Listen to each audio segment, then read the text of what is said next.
So a thought just occurred to me, and that thought was in relationship to this idea of compound versus isolation exercise. And I'm going to give a little bit of context for where this came from. We don't need to name names, but just concepts. So I heard two people talking, and one of them was asking the other, what 10 exercises should most people be doing if they only could do 10, right? It's one of those hypothetical questions, which I don't really like in terms of where that question comes from and what is sort of layered underneath of the context of that question, but that's something that we don't have to get into here. And this individual lists off 10 exercises and whatnot, and I was reading a bunch of the comments on the video, and a bunch of people were being like, why did this person choose this thing? That's a stupid thing to choose.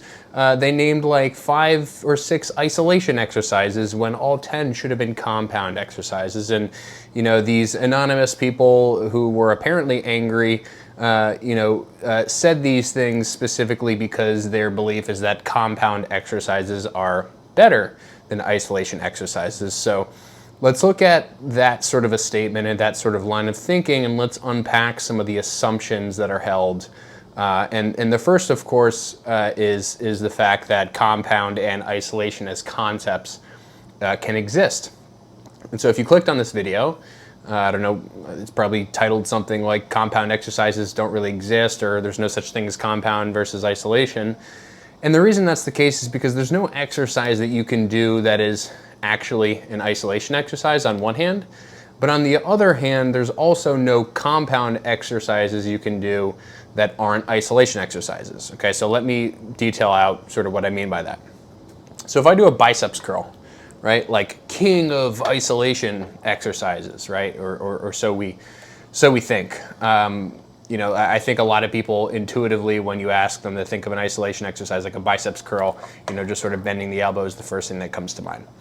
But in terms of the actual forces and the muscles and the joints involved in this motion, there's nothing that is isolated in literally any sense about it, right? Like if we just went sort of piece by piece here, and I won't spend too long to demonstrate this. If I'm holding a dumbbell, right, obviously my wrist has to not bend backwards. So that's a lot of forearm stuff happening. There's also a lot of finger stuff happening to be able to not just randomly uncurl my fingers.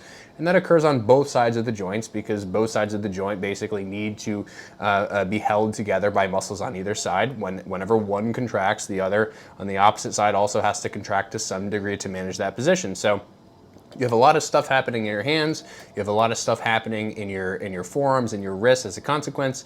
You have loading at what's called the radial ulnar joint, which I can't move on this particular model, right? But that's basically just this action, right? The biceps are a supinator, and so as you load the elbow, as a consequence, you also load this other joint. So right now, we could pick all the joints in the hands and the fingers. We could pick the wrist joint. We could pick the radial ulnar joint. Then we could also pick the elbow, which is the actual thing that's bending. And then as a consequence, in an upstream effect of that, we could pick on the shoulder. And if we picked on the shoulder, then we could actually look at the sternoclavicular joint and how that's loaded, and in addition, how the scapula is loaded, right? So there's nothing about a biceps curl that is actually isolated. So that's sort of one side of the discussion.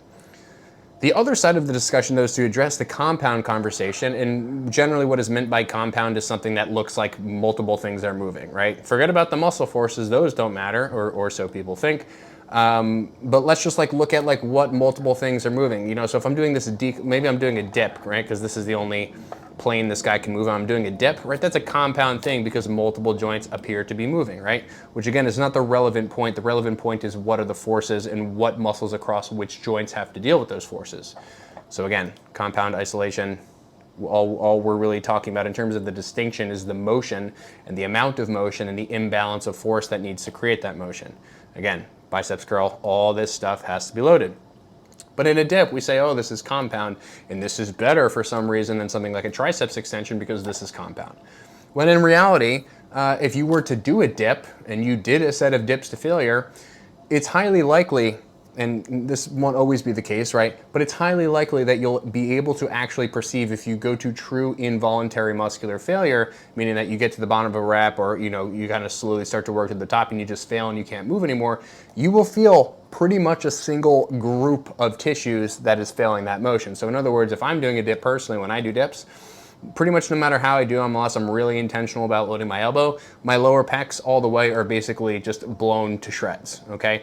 And so in a sense, any compound movement that looks compound is in effect an isolated outcome, right? It's an isolated, fatiguing stress, localized stress to a specific tissue. And the reason that happens is because certain tissues are more advantaged to do certain things. If that weren't the case, then we wouldn't do different exercises for different muscles. So in one sense, and on one hand, the whole compound conversation makes no sense, because any isolated motion is actually compound in its actual effects, and any compound motion is actually in its effects quite isolated in terms of the actual outcome. Now, does that mean that other stuff won't grow in the context of a dip in the lower pecs? Of course not. But what we're really ultimately talking about here, in terms of, we'll say, a practical application, is actually counting volume and attributing volume. You wouldn't count necessarily volume on a dip to, let's say, the upper pec as you might the lower pec, right? Those are clearly different things. You might do something that's more akin to, like, you know, a regular press or an incline press for the middle and upper pecs, and you might do something like a dip for a lower pecs. And the reason that, again, there's that distinction is because of the differentiation in forces, and not because, again, this thing over here is compound and something else, maybe a fly that you would be doing, is isolation, right? So again, this distinction between compound and isolation is actually quite a useless distinction for those reasons, because of all of those things that basically make it so that there's a problem with looking at any exercise as either one of those things. So hopefully that distinction is clear.